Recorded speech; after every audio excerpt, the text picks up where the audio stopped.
Hello दोस्तों, मैं हूं आपके दोस्त कोमल और अगर आप फिल्मों के शौकीन हैं तो अभी आप बिल्कुल सही जगह पर पहुंचे हैं। आज हम एक ऐसी फिल्म के बारे में बात करने वाले हैं जो अपने जमाने की सुपर डुपर हिट फिल्म साबित हुई थी, मगर अफसोस कि ना ही अब वैसे मेकर्स रह गए हैं और ना ही वैसी ऑडियंस रह गई है।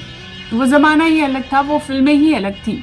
आज हम बात करने वाले हैं 5 अगस्त 1994 को रिलीज हुई फिल्म हम आपके हैं कौन के बारे में, जो अपने टाइम की सुपर डुपर हिट फिल्म रही है। हम आपके हैं कौन 90s के दशक की एक ऐसी फिल्म रही है जो रीमेक होते हुए भी ओरिजिनल को टक्कर देने में कामयाब रही थी। इस फिल्म में मुख्य भूमिका में धक धक गर्ल माधुरी दीक्षित और सलमान खान थे। सह कलाकार के रूप में मोहनीश बहल, अनुपम खेर, रेणुका सहाणे, आलोक नाथ और रीमा लागू थी। ये फिल्म बेसिकली एक ट्रायंगल लव स्टोरी थी जिसमें दो लोगों के बीच प्रेम था, तीसरे से शादी होने वाली थी, लेकिन आखिरकार दोनों की आपस में शादी हो जाती है लास्ट में। कहानी बेसिकली प्रेम और निशा की है। प्रेम यानी सल्लू मियां, निशा यानी माधुरी दीक्षित। दोनों ही मस्त मौला और चुलबुले हैं और दूसरों की खिंचाई करने में उस्ताद हैं। शुरुआत में दोनों ही एकदम से अल्हड़ दिखाई देते हैं फिल्म में।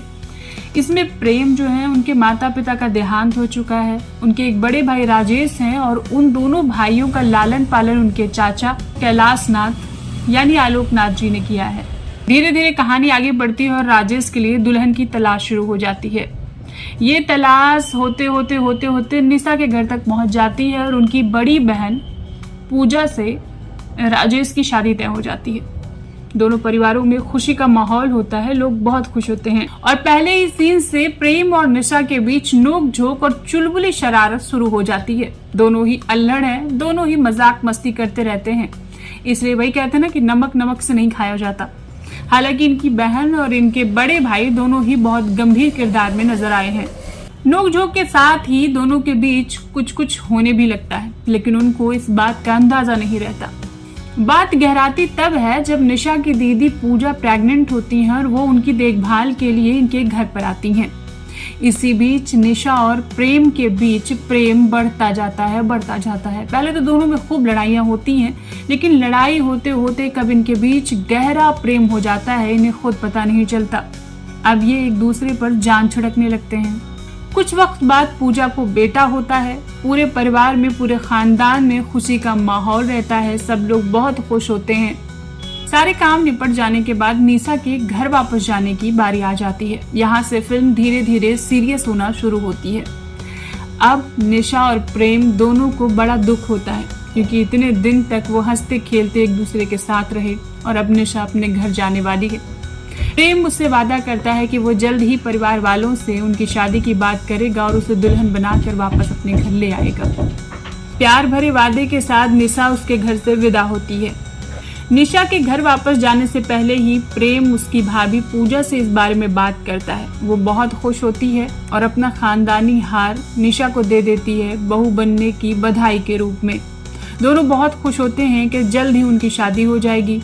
पूजा वादा करती है कि भैया से बात करके वो उनकी शादी जल्द से जल्द करवा देगी, लेकिन अगले ही सीन में सब कुछ उलट पुलट हो जाता है। फोन की घंटी बजती है। पूजा फोन उठाने के लिए उत्सुक होकर दौड़ती है ताकि राजेश को बता सके यह खुशखबरी, लेकिन अचानक से वो गिर पड़ती है। उसे चोट लग जाती है, खून बहने लगता है, उसकी हालत गंभीर हो जाती है। पूजा को अस्पताल ले जाया जाता है, लेकिन ट्रीटमेंट के दौरान डॉक्टर बताते हैं कि उसकी डेथ हो गई है और उसे बचाया नहीं जा सका। फिल्म यहाँ से और ज्यादा सीरियस हो जाती है। जिस फिल्म में हर तरफ हो हल्ला, खुशी और चुलबुलाहट थी, उसमें अब सीरियसनेस आ जाती है। मातम छा जाता है दोनों परिवारों में। छोटा सा बच्चा अपनी माँ के लिए बिलखता है और राजेश अपनी पत्नी के वियोग में बीमार होते चले जाते हैं। कहानी आगे बढ़ती है।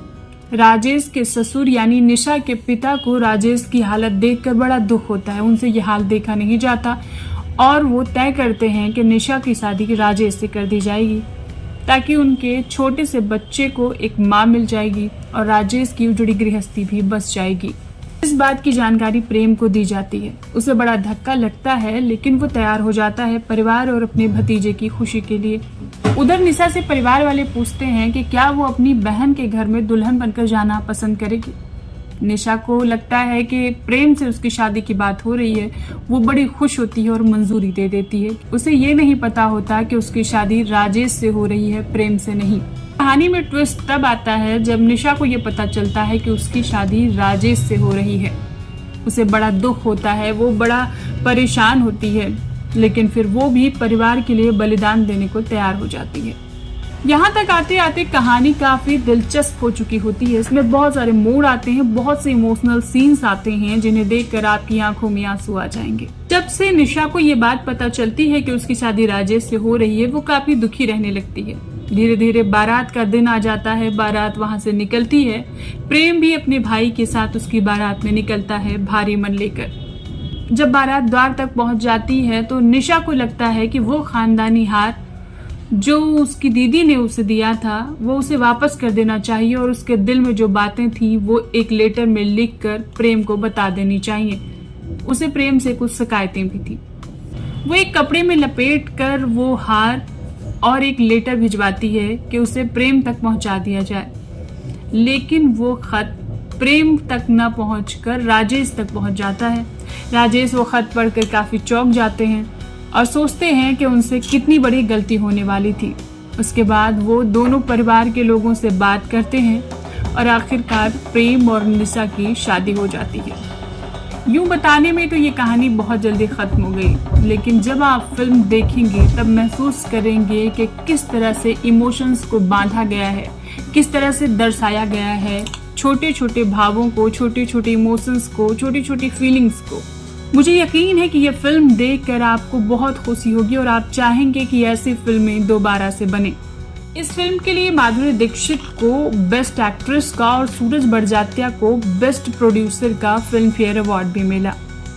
अगर आपने ये फिल्म नहीं देखी है, किसी कारण से मिस हो गई है आपसे, तो ये फिल्म YouTube पर फ्री में अवेलेबल है, आप देखें। मुझे यकीन है कि आपको बहुत खुशी मिलेगी। आज के लिए बस इतना ही, फिर मिलेंगे अगले वीडियो में किसी नई फिल्म की स्टोरी के साथ। तब तक के लिए बाय बाय, टेक केयर।